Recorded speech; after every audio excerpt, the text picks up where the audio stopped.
Amis téléspectateurs, nous sommes à Rumkiet Tenga, c'est non loin de Zorgo. Et nous sommes allés à la rencontre de cette belle association dynamique des ressortissants de Zorgo qui ont décidé d'accompagner les élèves, les écoliers de cette localité. Ceux, bien entendu, qui ne bénéficient pas d'électricité de la Sonabel, ceux-là donc qui ont besoin de lampes pour étudier à la maison, en les dotant de lampes solaires. Nous sommes au sein d'un établissement où les élèves de CP1 jusqu'au CM2, et bien chacun des écoliers dispose d'une lampe qu'ils chargent à l'école, qu'ils ramènent à la maison pour étudier. Je suis avec le président de l'association et bien entendu en face de lui, il a les membres du jury de bâtisseurs de cité. Monsieur Rwamba va donc expliquer aux éminents membres du jury à quelle étape est-ce qu'ils sont de la réalisation de leur projet. Monsieur Rwamba, bonjour. Oui, bonjour, monsieur Nazi. Alors, je suis venu aujourd'hui avec les membres du jury que vous connaissez. Il y a monsieur Yatara Khaled, il y a monsieur Kwala Patrick Joël, Pukunwilugba Tuidanaba, et il y a monsieur Wedrago Hassan qui sont venus donc pour voir concrètement où est-ce que vous en êtes de votre projet. Est-ce que vous pouvez leur expliquer à quelle étape vous êtes aujourd'hui, ce que vous avez réussi à faire? Ok, merci déjà. Et nous souhaitons la bienvenue au jury qui a pu quand même faire ce déplacement de Ketenga. Ketenga qui est un des villages de Rum Ketenga, un peu en profondeur dans la commune de Méré. Voilà. Bon, revenons à notre projet. Il faut dire que présentement, nous sommes à la phase d'essai. À la phase d'essai parce qu'on a déjà fait toutes les installations, les lampes fonctionnent, et que ça fonctionne correctement. Il faut qu'on ait les réponses maintenant avec les responsables de l'école. Bonjour à tous. Présentement, on a distribué les lampes aux différents bénéficiaires qui les utilisent déjà, pour qu'on puisse identifier s'il y a des lampes défaillantes. Comme vous le constatez, c'est une entreprise, la Gazelle, qui était notre fournisseur. Donc, on n'a pas encore réceptionné les lampes. On n'a pas encore réceptionné. C'est au vu des différentes appréciations que nous allons les rappeler. Déjà, il y a des écoles qui ont déjà donné le nombre de lampes qui ne sont pas fonctionnelles. Il est bien vrai qu'on a installé une cellule qui est pour les dépannages. Dans chaque école, il y a une cellule pour de 3 personnes pour les dépannages. Et que ce sont les mêmes fournisseurs qui doivent revenir assurer les formations. Donc on est à la phase d'installation, c'est fini. L'essai, on est en cours. Ce qui nous attend, c'est la formation des maintenanciers. Voilà, on peut dire grosso modo ce que nous sommes. Donc à ce jour, à Ketenga ici, nous avons 474 lampes qu'on a fournies, plus 6 box de charge. Bon, concernant les nombres, il faut dire que nous avons fait un sondage avec les directeurs d'école. On a pris 3 ans. Et les effectifs qu'on avait, à la livraison, on a vu qu'on était en deçà. C'est la raison pour laquelle c'est parti même jusqu'au CP1. Sinon, on avait décidé de distribuer jusqu'au CE1. Voilà. Même avec le CP1, on a toujours des lampes qui sont toujours en stock. Voilà. Et en gros, voilà ce que moi j'avais à dire. Vous comprenez le sens profond de l'hymne. D'accord, monsieur Ramba, on va vous dire grandement merci. Vous êtes avec les autres membres de votre association. Alors, à moins, bien entendu, qu'un autre membre veuille ajouter, compléter ce point, on va donner la parole aux membres du jury. C'est bon. Alors, il a tout dit, me dit-on, c'est un président exhaustif.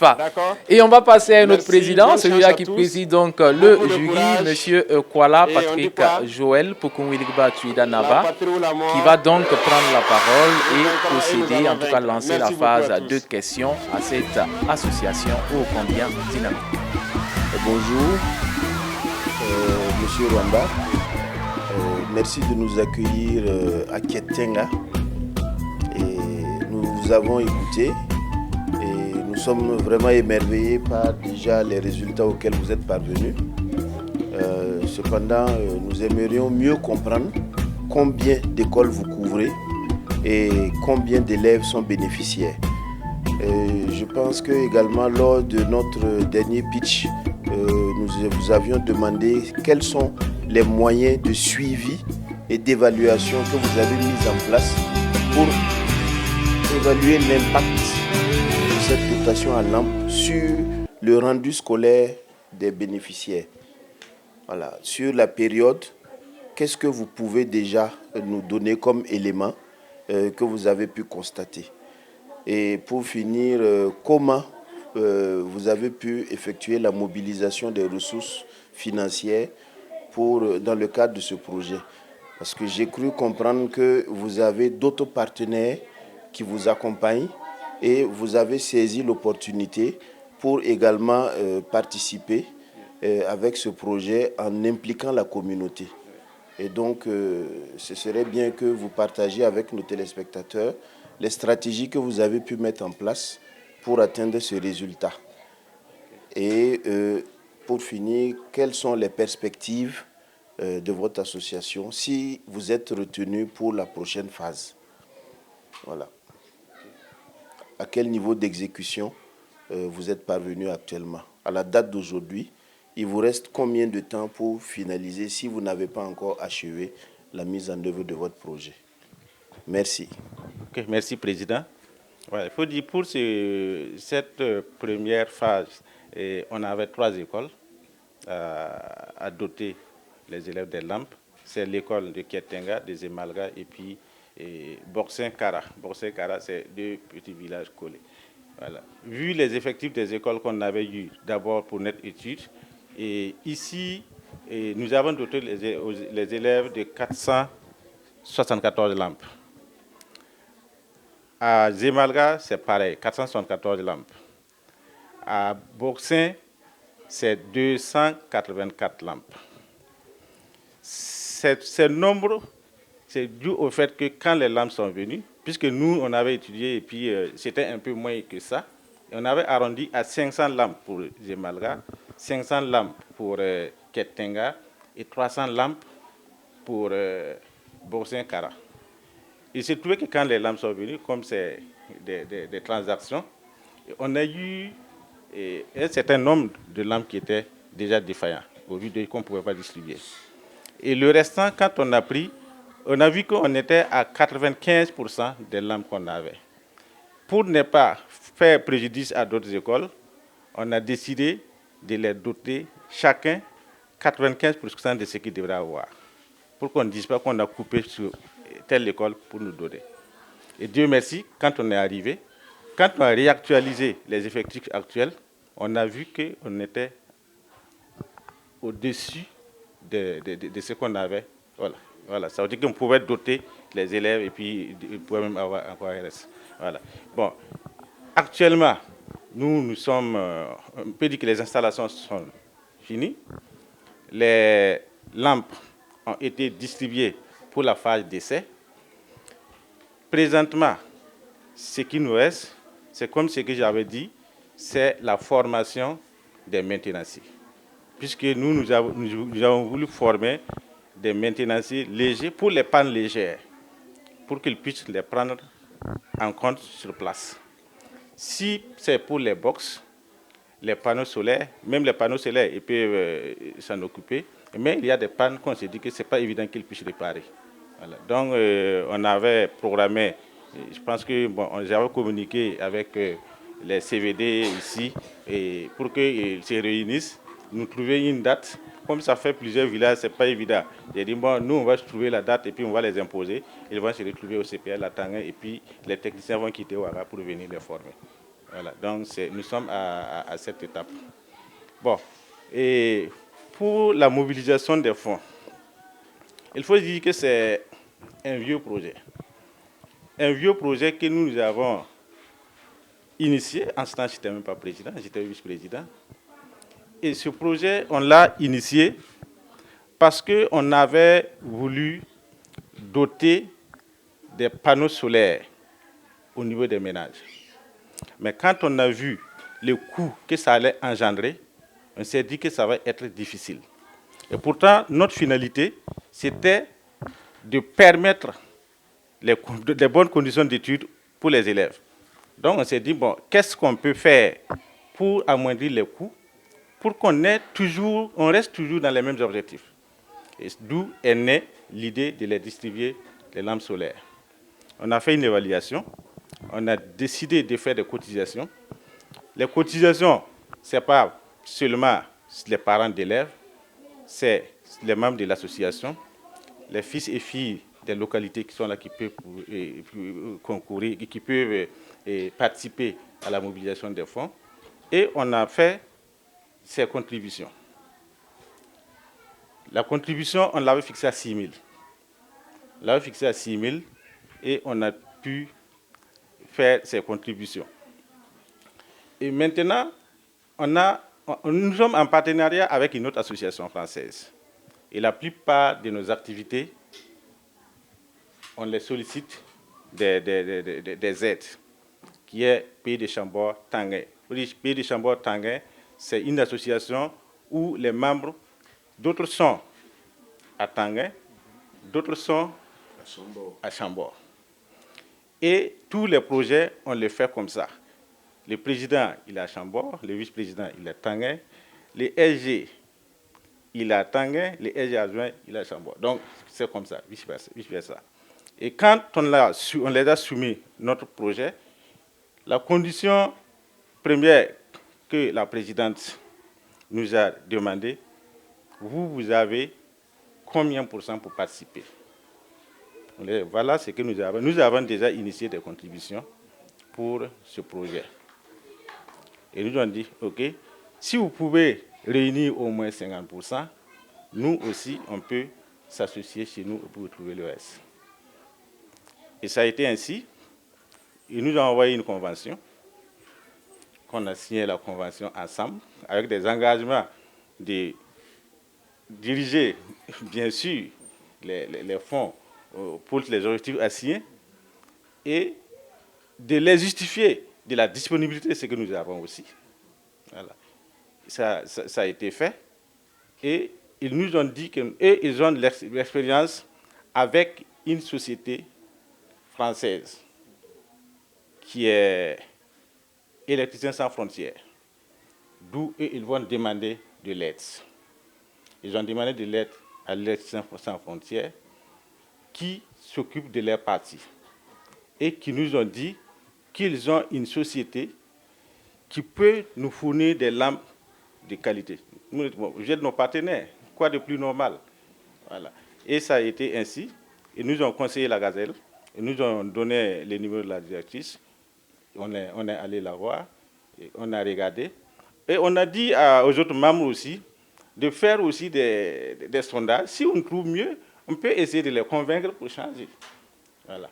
Bon, on s'est limité à la gazelle, puisque, bon, comme c'est le partenaire qui nous disait que c'était bon aussi, on a regardé, ils nous ont envoyé des échantillons, se sont déplacés, aller voir le chef du village, qui est le premier porteur du projet, puisque tous nos projets, c'est avec sa bénédiction. Ils sont allés chez lui avec les lampes témoins et puis les différents prospectifs pour montrer quel type de lampe on pouvait choisir. Il y en avait beaucoup. Et on s'est réunis encore avec la population, on les a présentées et on a retenu ces lampes qu'on avait. Puisque c'est en fonction des fonctionnalités qu'on a. Puisqu'il y a des lampes qui ont des ports USB qu'on peut charger des portables, qu'on peut faire. Donc, en fonction des trucs, des fonctionnalités qu'on a choisi ça pour les élèves. Monsieur Rwamba, vous comprendrez que l'un des objectifs premiers de l'émission, c'est de faire ressortir l'importance de la participation communautaire. Voilà. Ce que la communauté déjà peut faire en attendant que l'État ou les autres partenaires ne puissent intervenir pour régler une situation urgente et trouver une solution à un problème. Et c'est cette capacité-là que vous avez pu démontrer. Et nous voulons que les téléspectateurs également s'enrichissent de votre expérience pour peut-être faire la même chose. Peut-être qu'il y a des écoles également qui méritent d'être accompagnées, mais ils ne savent pas comment faire, ils n'ont pas les idées. Mais à travers Rumket Tenga, ils peuvent s'en inspirer et peut-être même passer par BF1 pour entrer en contact avec vous pour un partage d'expérience. Donc, vous comprendrez un peu l'importance de ces questions qui permettent d'éclairer les téléspectateurs. Le coût total du projet était de 25 millions et dans les 25 millions, nous devions apporter 50%, soit 12 500 000. Et dans les 12 500 000, nous, on voulait un numéraire de 7 200 000. Et dans les 7 200 000, la population a contribué et l'association a complété 2 millions. Donc, 7 200 000 moins 2 millions, ça veut dire les 5 200 000 que la population a contribué. Donc, il nous restait un gap de 2 millions que l'association a complété. Déjà, félicitations pour le travail abattu. Je voudrais savoir à peu près quelle est la durée de vie d'une lampe. Depuis que vous avez installé les lampes ici, est-ce qu'il y a un effet sur les autres écoles, les écoles des autres villages? Parce que la phase pilote, c'est 3 villages. Est-ce qu'il y a des demandes pressantes? Ou est-ce qu'il y a des élèves qui veulent venir dans ces écoles-là, où il y a des lampes, au détriment de là où il n'y a pas de lampes? Pour la durée de vie de la lampe, elle est de 7 ans minimum. Voilà. Concernant maintenant l'impact du projet sur les élèves, l'assiduité et puis les écoles avoisinantes, comme le directeur de l'école est là, voilà. Je pense qu'il est mieux indiqué, puisqu'à chaque fois, nous nous référons à lui pour avoir les résultats du projet. Moi, c'est le M. Nerveo Kouka, directeur de l'école de Ketchenga. Depuis que, en tout cas, le projet est venu faire ses installations et on a fait la distribution des lampes aux élèves. Donc, la demande, si je dis qu'il n'y a pas de demande, je n'ai pas dit toute la vérité. Même dans les ménages là, on demande à ce qu'on distribue même pour eux. Et avec les collègues que j'en ai en tout cas parlé, ils demandaient si le projet pouvait élargir pour toutes les écoles. Donc, je disais que c'est une phase de pilote d'abord, peut-être à la longue, d'ici l'année prochaine ou l'année surprochaine, en tout cas, ils pouvaient étendre dans les autres écoles. Voilà. Donc, même à la SEB, ils demandent même à ce que si on pouvait envoyer ça dans les autres écoles.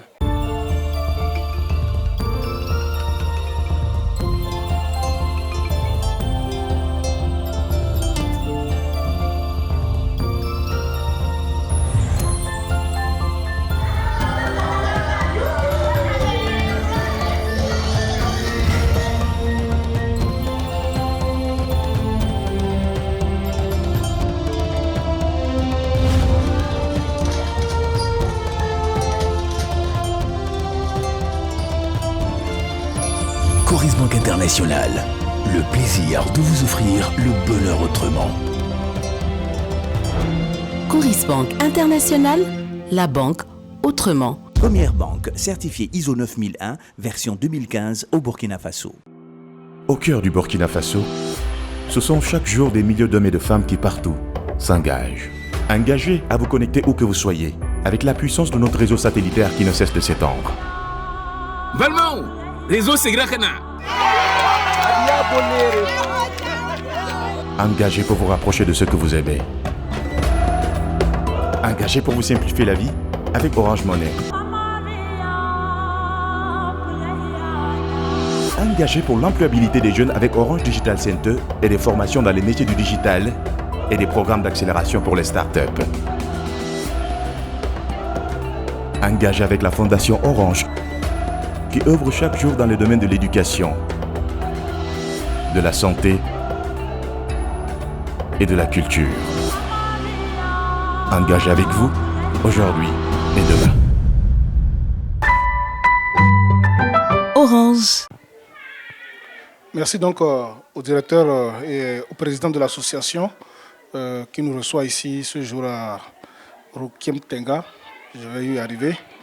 Ma question est de savoir est-ce que partant des objectifs du COGES, des attributions du COGES, dans toute école il y a un COGES, est-ce que vous avez songé à mettre en place une commission ad hoc pour s'occuper, n'est-ce pas, de l'entretien, de la fixation des règles d'utilisation, du renouvellement aux besoins et même des modes de communication sur les résultats que les équipements solaires ont produits?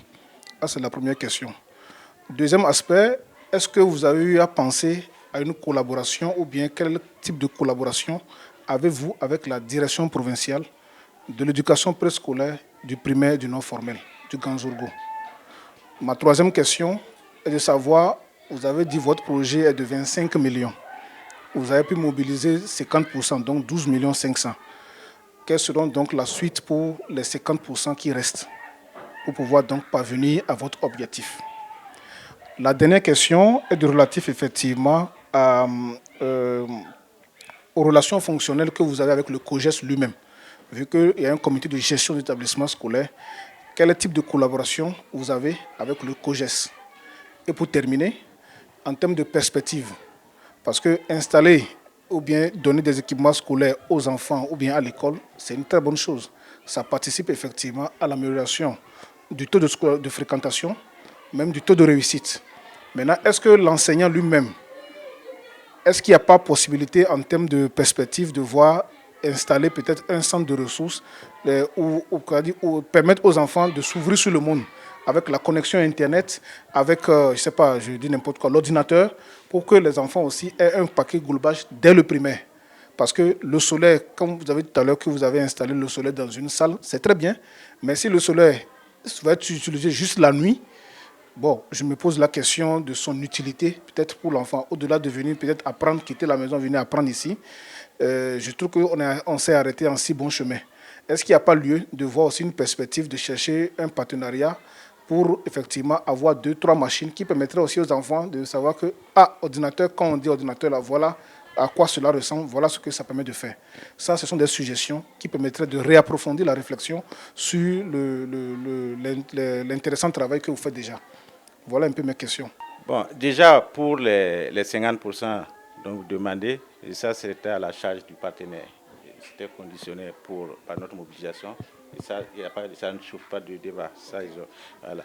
Maintenant, concernant les comités de gestion, il faut dire que le directeur, il est impliqué parce qu'il est en contact direct avec les élèves. Sinon, ceux qui gèrent même les lampes, c'est le comité de gestion avec les parents d'élèves. Et concernant les perspectives, c'était l'une des conditions de nos partenaires. Ça veut dire, même on doit normalement faire un règlement intérieur pour la gestion des lampes, on va les communiquer. Il y a tout un certain nombre de règlements qu'on doit élaborer pour notre gestion. Voilà. Et les perspectives, ce que nous voulons en faire, ce que nous voulons produire après, l'impact que nous voulons pour les autres écoles.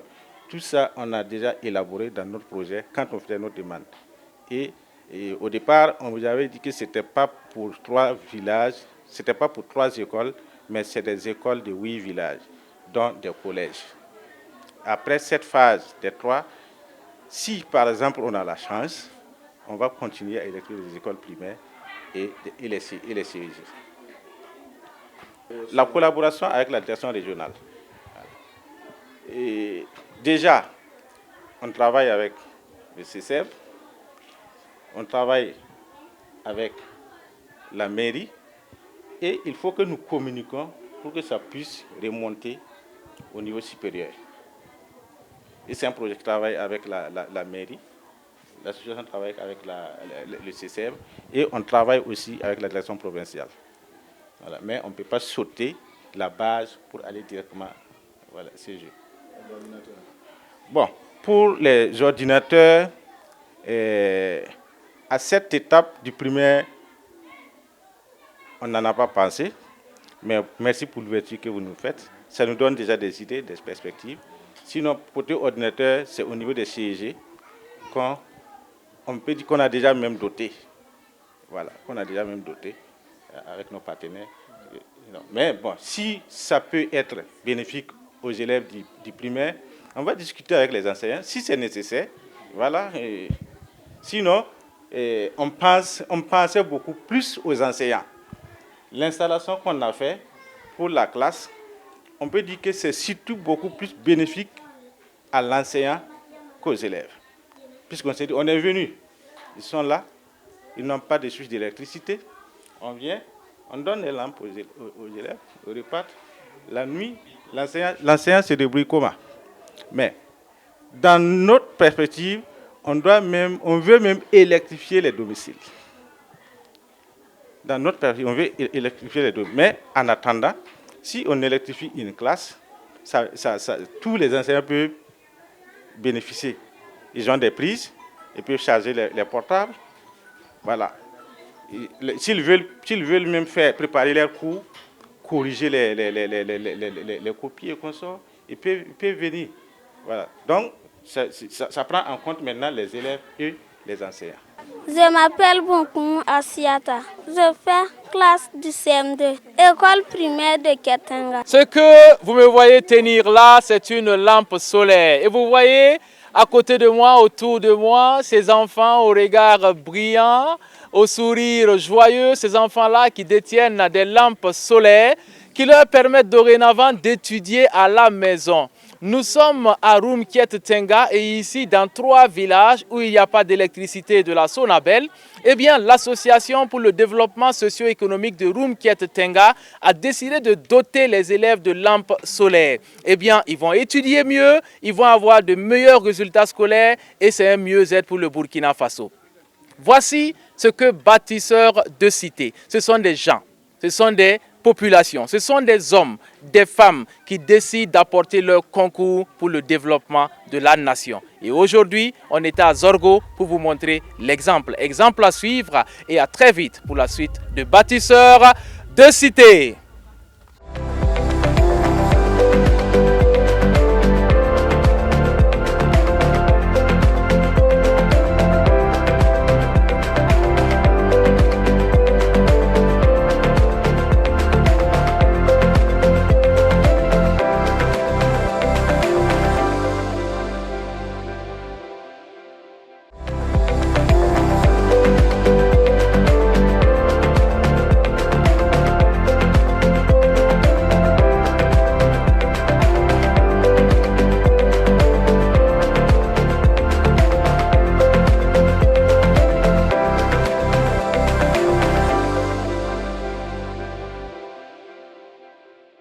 Nous disons merci à toutes et à tous.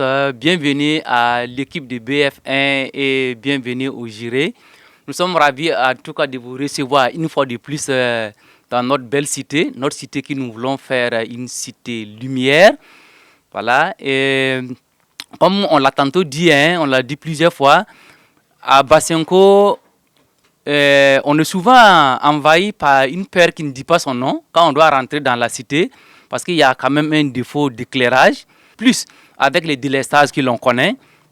Et donc, dans le cadre de l'initiative Bâtisseurs de cité, Arciba a voulu allier la question du renforcement de la sécurité avec l'éclairage, donc en proposant cette initiative qui consiste à mettre devant nos domiciles et dans les espaces publics des lampes et de préférence des lampes solaires.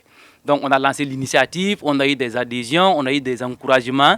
Actuellement, nous sommes à la phase d'installation des lampes, donc, que nous avons appelé phase de déploiement. Voilà. Et je dirais que pour cette phase, on a 3 types d'adhérents. Voilà. Il y a ceux, je vais sauter un peu quand même les étapes parce qu'on a contacté un fournisseur après un long processus pour avoir des lampes. Donc, il y a les personnes qui adhèrent et qui souhaitent prendre les lampes avec le fournisseur.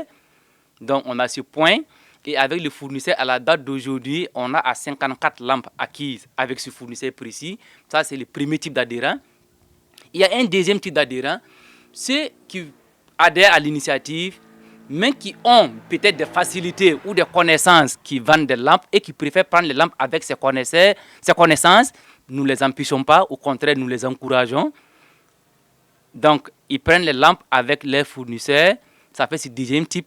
Et le troisième type d'adhérents, il y a des personnes qui avaient déjà des lampes solaires installées. Nous n'allons pas leur dire de démonter leurs lampes pour y mettre de nouvelles lampes. Donc, on les comptabilise dans l'initiative. Donc, ça fait qu'on a 3 types d'adhérents. La finalité dans tout ça est que la cité soit éclairée et de préférence, comme je l'ai dit tantôt, par des lampes solaires. Et donc, nous sommes toujours dans la phase de déploiement, la sensibilisation continue et les cotisations continuent. Parce qu'il faut dire que pour quelqu'un qui veut acquérir une lampe en passant par le fournisseur que nous avons choisi, le paiement c'est à tempérament, jusqu'à concurrence du montant de la lampe et on lui fait la livraison de la lampe. Donc, qu'est-ce qui est nouveau dans ce que nous proposons? Mais c'est le fait de pouvoir amener l'ensemble des personnes à un temps record à mettre des lampes solaires. L'initiative en tant que telle, elle n'est pas nouvelle, mais pouvoir mobiliser des gens dans un laps de temps pour installer des lampes, c'est ça qui est vraiment l'innovation. Aujourd'hui, pour le coût total du projet, en nature et en espèces, le bilan nous donne un montant mobilisé de 7 475 600, dont 3 65 600 en espèces et 4 410 000 en nature. Voilà. Donc, vous comprenez que dans les mobilisations en nature, il y a beaucoup de choses qui sont faites par nous-mêmes. Donc, et quand on calcule, tout ça, puis c'était déjà planifié. Donc, c'est ce qui nous donne ce montant-là. Et les montants en espèces, c'est surtout les montants mobilisés pour l'acquisition des lampes et des activités de sensibilisation dont on avait parlé tantôt, et notamment les cafés littéraires qu'on a fait avec des élèves des écoles de la place, et puis un tournoi de football qui ont servi de tremplin, non seulement pour sensibiliser sur la question de la sécurité, mais aussi sur la nécessité de l'éclairage et en même temps sur la question de la citoyenneté. Donc on s'est dit qu'il faut commencer aussi avec les plus jeunes, parce que ces activités étaient beaucoup plus orientées vers les plus jeunes. Il faut commencer avec les plus jeunes, dans l'espoir que demain, on n'ait plus à reprendre le projet, que ce soit dans la continuité. Donc voilà un peu ce que je pouvais dire par rapport à la mobilisation. Donc, comme je l'ai dit tantôt, nous continuons toujours la mobilisation. Et pour nous, tout ce que j'ai donné comme activité ou comme montant mobilisé, c'est sur fonds propres communautaires. Parce que c'est ce que nous avons compris du projet au début. Mettez-vous ensemble, mettons-nous ensemble, faisons quelque chose pour la communauté. Donc, tout ce que j'ai donné comme montant, que ce soit en espèces ou en nature, c'est la mobilisation des résidents, c'est la mobilisation communautaire. Comment allez-vous? Bien. Il y a des visages qui sont assez familiers. Heureux de vous retrouver. Sauf que nous nous attendions à ce que vous nous disiez que le projet est achevé. Maintenant, vous êtes toujours en déploiement. Vous êtes à combien de pourcents? Il vous faut combien de temps encore pour achever le projet? Et deuxièmement, ce serait bien de partager avec les téléspectateurs les difficultés auxquelles vous avez pu faire face par rapport à la mobilisation des ressources, par rapport à la participation communautaire pour atteindre ce résultat. Parce que beaucoup aimeraient également probablement réaliser aussi un projet similaire au vôtre, parce qu'ils vivent les mêmes conditions et ils pourraient s'inspirer de l'expérience que Arciba a également menée. Donc ce serait bien de partager également votre expérience avec d'autres associations, avec les téléspectateurs. Voilà.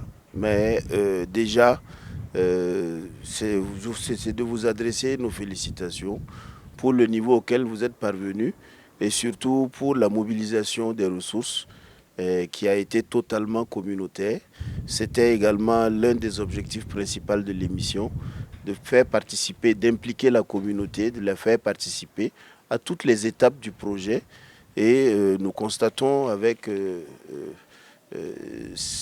joie que ce principe-là a été pris en compte.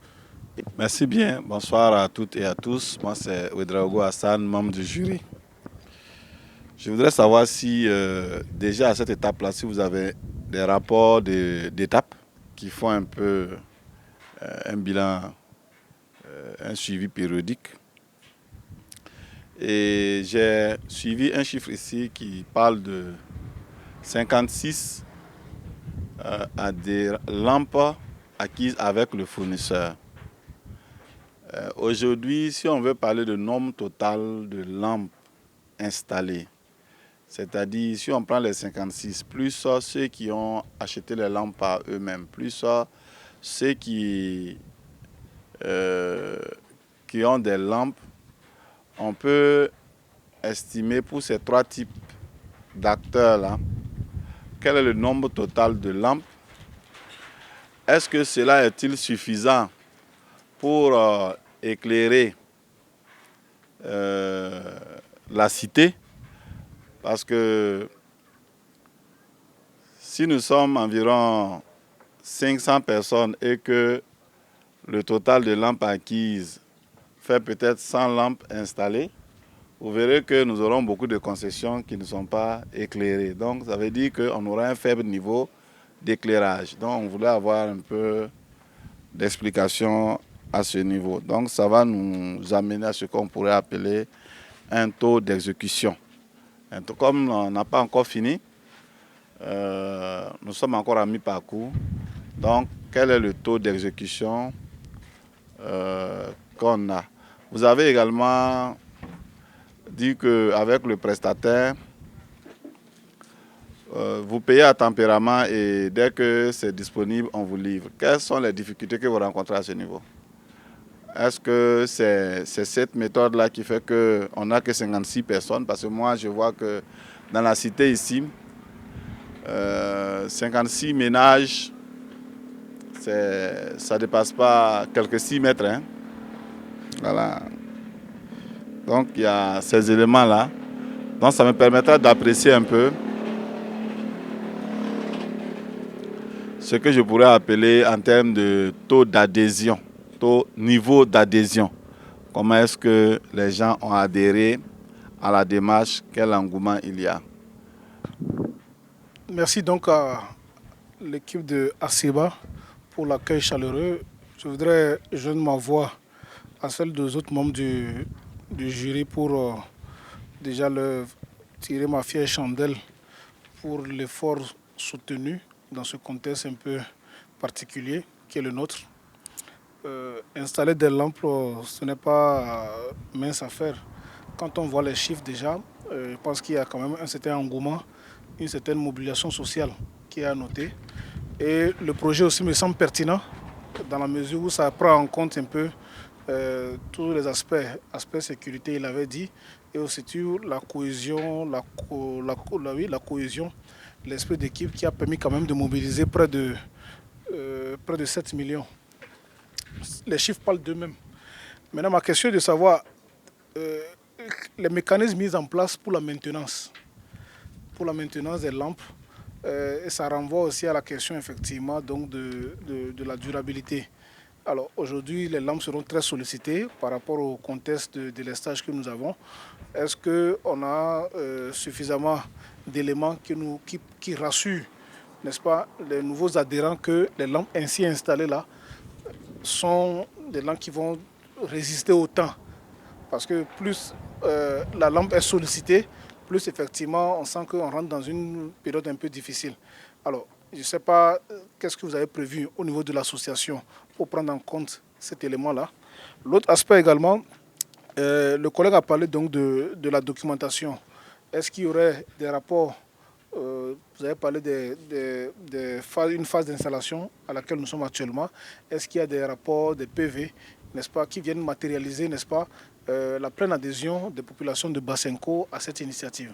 Et pour terminer, ma question revient également à la question donc de la stratégie de mobilisation des ressources. Au-delà de l'adhésion volontaire et puis vous-même vos stratégies que vous avez développées, et si vous faites face à une résistance, comment est-ce que vous vous déployez? Qu'est-ce que vous direz à quelqu'un qui a des résistances ou bien qui est toujours sceptique à rejoindre la barque? Je pense que c'est effectivement un aspect aussi important. Ça veut dire quoi? C'est les éléments de langage que vous avez ou bien l'argumentaire que vous avez qui convaincrait quelqu'un qui a quand même toujours des résistances par rapport à cette initiative-là. Sinon, je suis un peu séduit par le projet et le niveau auquel vous êtes parvenu. Merci. Cette étape, est-ce qu'on a un rapport d'étape? Je ne dirais pas un rapport d'étape formel tel que vous le connaissez, mais on a notre outil de suivi.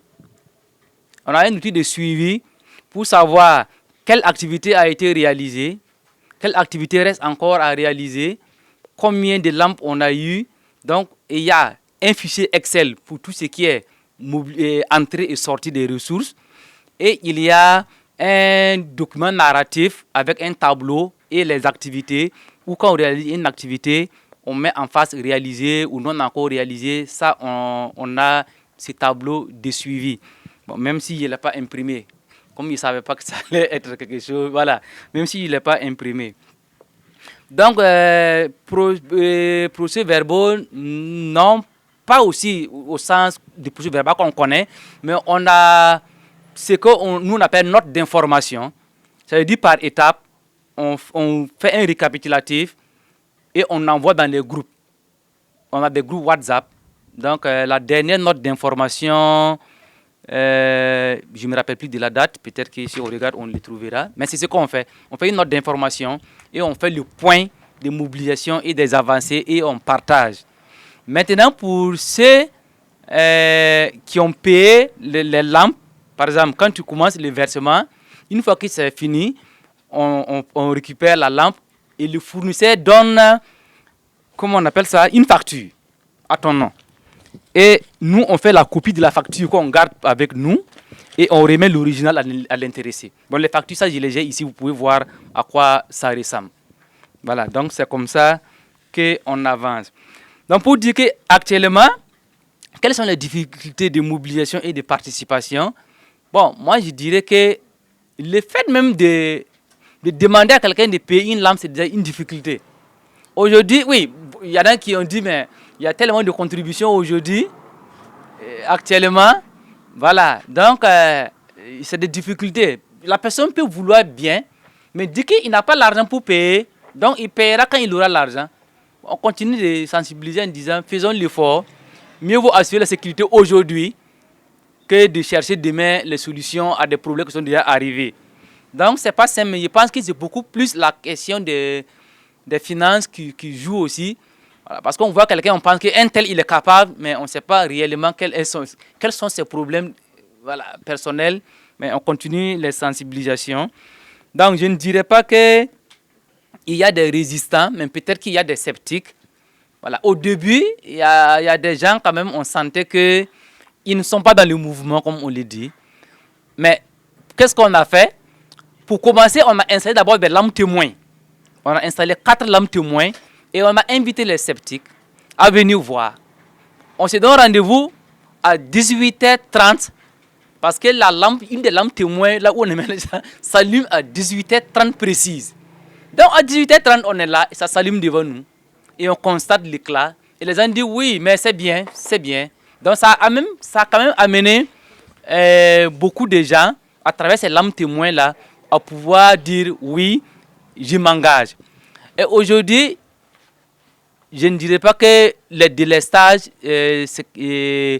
sont une preuve quand même, mais beaucoup, quand il y a délestage, ils se disent mais autant prendre la lampe solaire. Donc ça a amené beaucoup de gens aussi à installer, à adhérer avec plus d'engagement à l'initiative.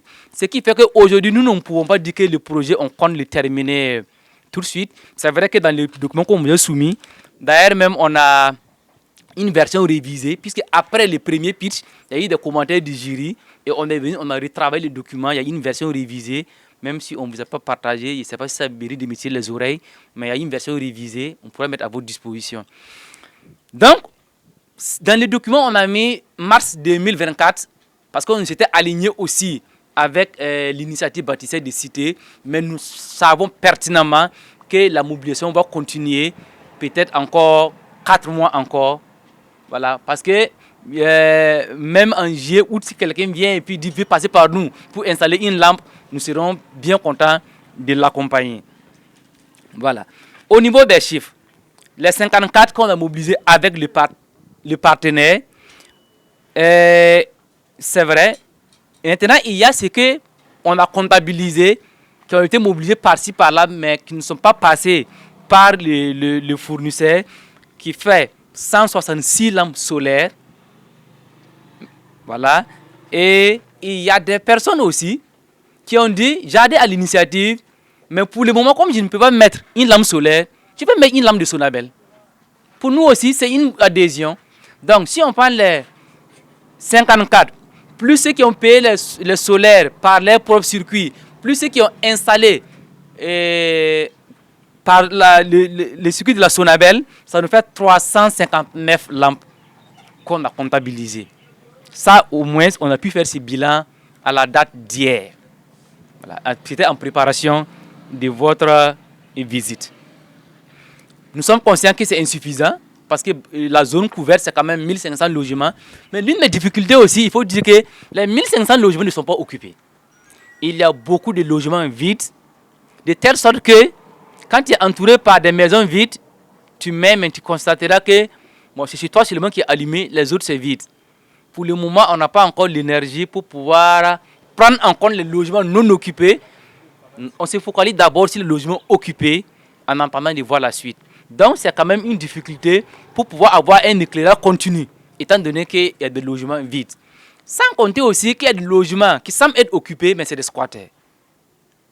Et on a fait bien d'aligner sécurité avec le projet. Aujourd'hui, avec la situation, il y a beaucoup de gens qui viennent, qui cassent des maisons et qui habitent. Donc, comment on fait? Parfois, on les voit, on les compte comme des maisons habitées, mais quand on les approche, on se rend compte que non, ce n'est pas les propriétaires, ils ne sont pas en location, mais ils sont là. Donc, est-ce qu'il faut les compter comme des maisons non habitées ou des maisons non éclairées? Ça, quand même, c'est des difficultés que nous-mêmes, on a pour faire le bilan. Mais on avance quand même. On avance avec ce qui peut être comptabilisé. Difficulté de paiement, je ne pense pas que le paiement à tempérament soit une difficulté. Au contraire, ça motive les gens. Le paiement à tempérament, ça motive les gens à pouvoir payer. Je pense que pour la plupart, les gens ont payé à tempérament la concurrence du montant de la lampe. Donc, ça, au contraire, est favorisé. Donc, la maintenance des lampes, ça, c'est une discussion entre nous et le fournisseur. Mais vous comprendrez que le fournisseur ne va s'occuper que des lampes acquises avec lui. Il ne va pas s'occuper des lampes acquises par d'autres circuits. Nous savons que c'est une limite parce que nous ne pouvons pas avoir le contrôle sur tout. Mais nous nous focalisons pour ce qui, en tout cas, est de la maintenance avec les lampes acquises avec le fournisseur. Par exemple, si on met la lampe et que dans les 1 an, puisqu'il y a une garantie de 1 an, si ça n'atteint pas les 1 an et que la lampe est défaillante, le fournisseur le change. C'est arrivé une seule fois. Des lampes qu'on a installées, une qu'on a changé parce que ça a commencé à donner, 2 jours après, ça ne donnait plus, ils ont changé. Le reste, c'est bon jusqu'à présent. Voilà. Donc, ça fait qu'on est quand même un peu limité, il faut être franc, en matière de maintenance pour les lampes acquises par autres circuits. Et je ne pense pas que... Bon, il ne faut pas aussi vouloir tout régler. On fait avec ce qu'on peut faire. Parce que c'est une initiative communautaire, il ne faut pas décourager les gens, il faut qu'on s'accompagne ensemble.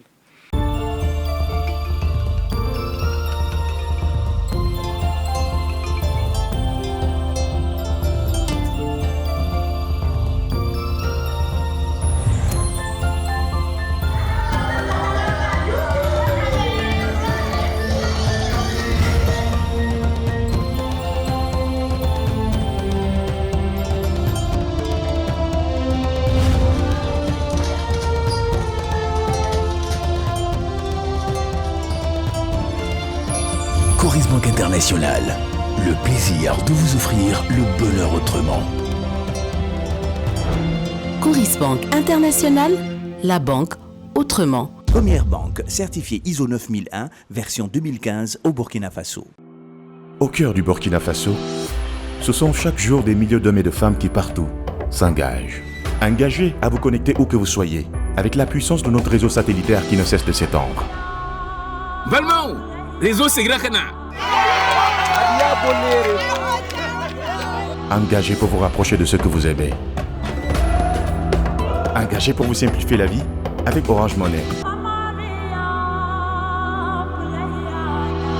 Engagés pour l'employabilité des jeunes avec Orange Digital Center et des formations dans les métiers du digital et des programmes d'accélération pour les startups. Engagés avec la Fondation Orange qui œuvre chaque jour dans les domaines de l'éducation, de la santé et de la culture.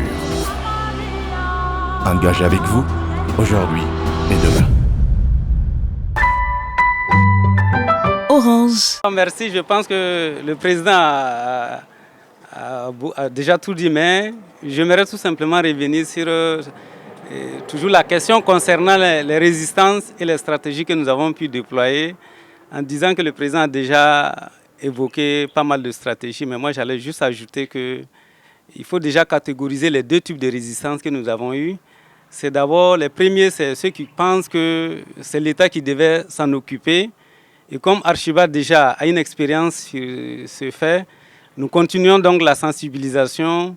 Nous évoquons déjà nos expériences de terrain concernant même déjà les efforts que nous avons déployés. Parce que la philosophie déjà de Archiba, c'est de faire notre part sans toujours attendre ou sans forcément attendre tout de l'État. Donc nous continuons déjà de sensibiliser ces gens de personnes, mais aussi la deuxième catégorie de résistance, c'est ceux qui attendaient de voir. Malheureusement, au démarrage, nous n'avons pas pensé à installer des lampes témoins. Donc aujourd'hui, nous avons l'assurance que dans la plupart des blocs, il y a déjà des lampes qui sont installées. Donc cette catégorie de personnes qui attendaient de voir, nous sommes rassurés que ces personnes seront quand même parmi ceux qui vont souscrire dans les moments à venir. Avant le début du projet, nous avons eu à faire un recensement des villas. Alors, ça nous a sorti que la cité, les 1500 logements, on avait un taux d'occupation de 60%. Donc, déjà, on sait que dans les 1500 logements, tout n'est pas habité. Et parmi les villas habitées, on a eu un certain nombre de villas qui sont éclairées. 84 par Sonabel et un certain nombre par le Soleil. Et ces derniers jours, on est reparti, puisqu'on avait dit qu'on allait faire une évaluation à mi-parcours. On est reparti encore sur le terrain pour faire un recensement des devantures des portails. Donc, c'est ce taux que le président a donné. Je pense qu'on est à 300 éclairages par rapport au début du projet. Alors, donc, si on prend ces 300 éclairages, on sait qu'on a 60% de taux d'occupation. 60% de 1500, 900 villas. Donc, en tout cas, ce qu'il en sort, on a 50% de notre objectif qui est atteint. Parce qu'au niveau de notre document, au niveau du point, l'objectif 3, déploiement, nous avons dit qu'on allait réaliser 80% de l'éclairage de nos 1500 logements. C'est ce qu'on avait dit 80%. Mais quand on fait les calculs, à ce jour, on a 50% d'éclairage. Donc, c'était pour répondre au jury par rapport au taux d'exécution. Voilà. Et comme aussi, on avait tous convenu que le projet, même après les bâtisseurs, c'est un projet qui continue, qui va continuer. Et on reste disponible pour fournir les lampes à ceux qui le désirent. Et la sensibilisation aussi continue, c'est de manière continue. Voilà. Donc il faut dire qu'en début du projet, lorsque nous sommes engagés dans le projet Les Bâtisseurs, nous nous sommes dit c'est bien que les résidents s'engagent, mais après il faut qu'on trouve d'autres sources de financement. Donc dans ce cadre-là, nous avons essayé d'identifier des partenaires avec lesquels on a l'habitude de travailler, notamment on va dire notre propriétaire des cités par exemple, où on a eu à faire un reboisement sur un site. On a fait 2 écrits à l'endroit du prestataire de cette structure-là. On a recherché des types de financement. Jusqu'aujourd'hui, nous sommes toujours en échange avec ces partenaires-là pour voir comment est-ce qu'ils peuvent nous accompagner, surtout sur les espaces publics. Parce que derrière un espace public qu'on a identifié, par exemple, après le système d'éclairage, il faut mettre des bancs de soupir, il faut installer des tableaux pour que nos jeunes frères, pour que nos enfants puissent étudier dans ces espaces-là. Donc voilà un peu le lobbying qu'on essaie de mener en dehors de ce qu'on mène déjà dans la cité pour voir s'il y a des partenaires qui peuvent nous accompagner.